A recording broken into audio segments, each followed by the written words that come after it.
This game contains flashing lights and loud noises and lots of jump scares. Ooh, spooky. Man, this game is easy. I don't know what they're talking about. Oh god! Another Return to Freddy's remake, Overdone, is a remake of a remake of a remake. This FNAF fan game is actually pretty cool, but has slightly confusing origins of where exactly it came from and what exactly it is. I looked it up on GameJolt, and there's a ton of different games with the name of Return to Freddy's. And then there's a sequel made by this person, but if you look at the game we're looking at today, it's also made by a different person. So, where did this come from? Please correct me if I'm wrong, but I think what happened is that the original Return to Freddy's is a fan remake of the original Five Nights at Freddy's, which others kind of took that sort of concept, and eventually we got sequels of that, so that's the first remake.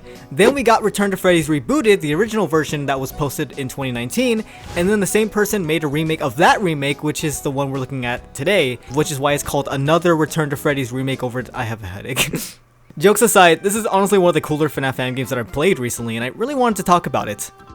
For those of you that don't know, hey, my name's Akira, and I talk about things that interest me. And I just want to thank everyone for getting me to 10,000 subscribers. That's honestly insane, and I'm so grateful. If you haven't already, please consider subscribing and leaving a comment down below. Your support really does mean a lot, and leaving a like and all that really does help me so I can continue making more content, so please consider showing some support. Alright, with all that out of the way, let's actually get into the video.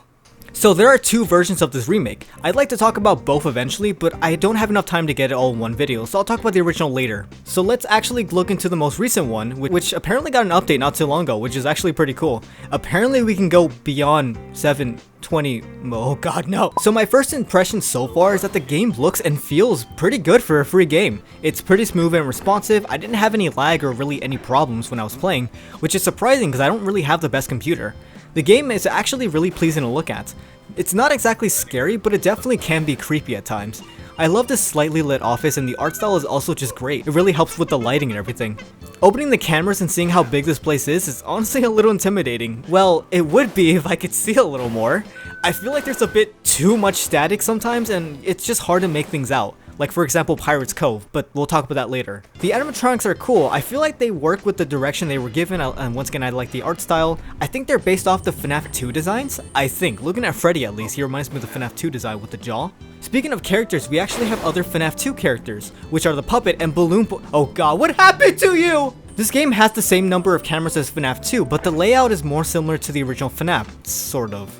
So in total there are 12 cameras. We have the show stage, the restrooms, the dining area, backstage, Pirate's Cove, prize corner, East Hall, events in the center, a little strange, the West Hall along with the West Hall corner, and a supply room. The game starts off as a very typical FNAF fan game. You see that the pizzeria is now hiring, and then you can secure the security because you are the guard of security of the night in security.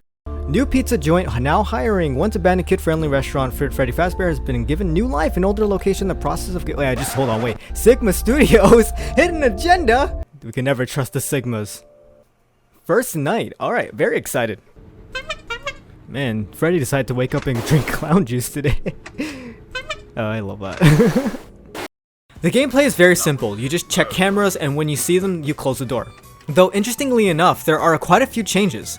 For one, you only have a door and the light on your right side, and on the left you have a— ow, my eyes! You also have a Freddy mask like in FNAF 2. An interesting mechanic actually returns that was scrapped from the original FNAF 2. If y'all remember, there was actually a toxic meter that wasn't in the final game. And in this FNAF fan game, we actually do have an oxygen meter, which pretty much works the same way. It's just there so that way you don't wear the mask the entire night. I mean, you definitely can the first night, because not much happens. Oh my god, Bonnie! Oh god! Ah! Oh, he's gone. Oh, easy. This game isn't so bad. Oh, Chica. Oh my god. Honestly, this makes the game slightly easier early game because all you have to worry about is the animatronics getting it on the right side, which is the Puppet and Chica. You don't actually need to wind up the music box in this game, leaving the Puppet only needing to be tracked and see where he's gonna pop up and— oh, he's spooky. What are you doing here? Oh, why are you coming back? Go back in. Jeez, shove you back into the box, please. I actually do like the fact that the puppet gets to walk around a little, and because there are some really cool shots of the puppet just hiding in the shadows or lurking. It's honestly really cool. It's not exactly scary. It definitely made me shocked a little because like he just kind of looks a little spooky, but yeah, not that scary. I think that's just because the puppet is one of my favorite characters, so I'm a little biased. On night 2, Bonnie and Foxy will actually start being active. Oh god. Oh god. Bonnie and Foxy will start being active. Well, mostly Bonnie. Foxy never actually fully left his Pirate's Skull for me. Bonnie comes in on the left side, and this is where you need to put on the mask. And that's kind of it. There's really nothing else. This is still pretty easy. Night 3 is where it actually starts being a challenge, because now we have to actually pay attention to the cameras. So there's actually 2 areas where you can use your flashlight in the cameras, the vent cam and the west cam. Balloon Boy can actually appear in the vents and Foxy will stand in the west hall. You actually need to flash them a couple of times so they can go away. You can just hold the flashlight, but you waste more power that way, so you can just give him a little flash. Ooh, flashy. Oh yeah, and I guess Freddy starts being active too. Honestly, he functions the exact same way as Bonnie and I didn't even notice. I thought it was just Bonnie constantly hitting my door. But yeah, just put your mask on when he appears and it's pretty forgiving honestly. You can be a little late with it too.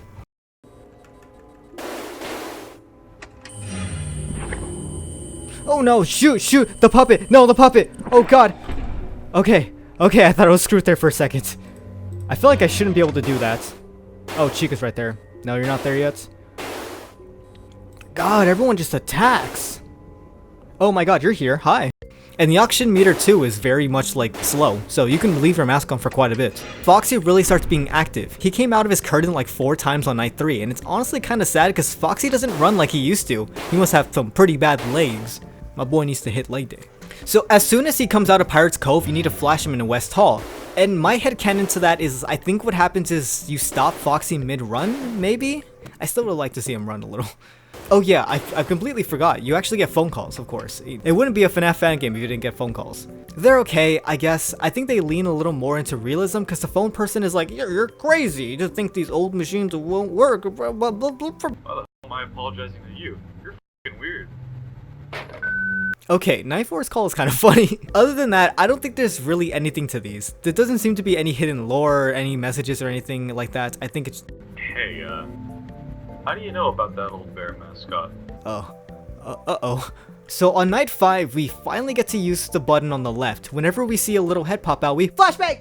So Fredbear is out, and he's honestly pretty easy to deal with, which is kind of underwhelming. Especially since his hat and bow tie are very visible, and it seems that every time he appears, we can hear him laugh, so he's pretty predictable. Honestly, I want to laugh, because, well... yeah. It's sort of distracting when everything else looks so good, and then you just have what looks like clip art. I'm sorry. Honestly, this game is pretty easy when you get down to it, but it is quite challenging because all these little things, they all pile up. I was surprised at how much I truly needed to multitask with looking at everything. There's only really 2 sound cues that really help you, which is the vent noise when Balloon Boy gets stuck in there, and when when Fredbear appears, but to my knowledge it doesn't really happen every time, so you still have to check either way. Not to mention the little bit of time you have to wait every time you flash Fredbear. Alright, so let's actually move on to night 6, which actually made me die a lot more times than I want to admit. Our phone call tonight is basically telling us that we might be let off because the pizza place isn't really doing well money-wise, so that's fun I guess. But yeah, we beat night 6, easy peasy. Come on, no! Dang it! Oh, what the heck? What are you? Ah! Come on, no, please, Freddy, stop! Come on, 6 a.m., so close! Did I win? Hello? Ah! Yeah, not too bad. And now that we're done, we can finally look at the extras, and it's honestly pretty cool. I always love getting a little bit of insight on these characters, and oh god, Foxy, your legs! No wonder why you're not running. Why are you kind of wide, actually? We also, of course, unlock Custom Night, which I'm definitely not doing. And that's pretty much it. A really solid game, and I actually really enjoyed playing it. There wasn't really anything that I want changed with this game. The only thing that kind of upset me was the fact that we had all these cameras, and we only really focused on 3 of them. That's what I didn't really like about the original FNAF. You have these cameras that you're gonna watch the characters, but really you only need to watch Pirate's Cove and maybe Freddy. But I guess that's just really typical FNAF and typical FNAF fan games. I think it'd be really cool if you needed to find the puppet and flash him on the camera so you can stall him or get him back into the box or something. But I guess it kind of feels a bit weird because, I don't know, it kind of feels a bit weird making the puppet a normal enemy who just pops at the door and goes, ah! But I guess if you added a mechanic like that, where you have to search the cameras, it wouldn't really fit the game too well with all the other mechanics. Still, I think it'd be pretty cool to try to utilize the cameras more in some way.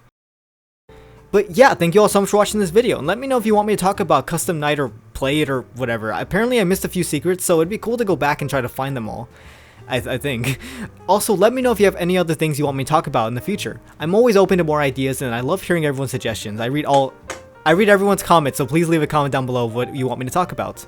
But yeah, I guess I don't really have much more to say. Thank you all so much for watching, and I'll see you all next time. Goodbye!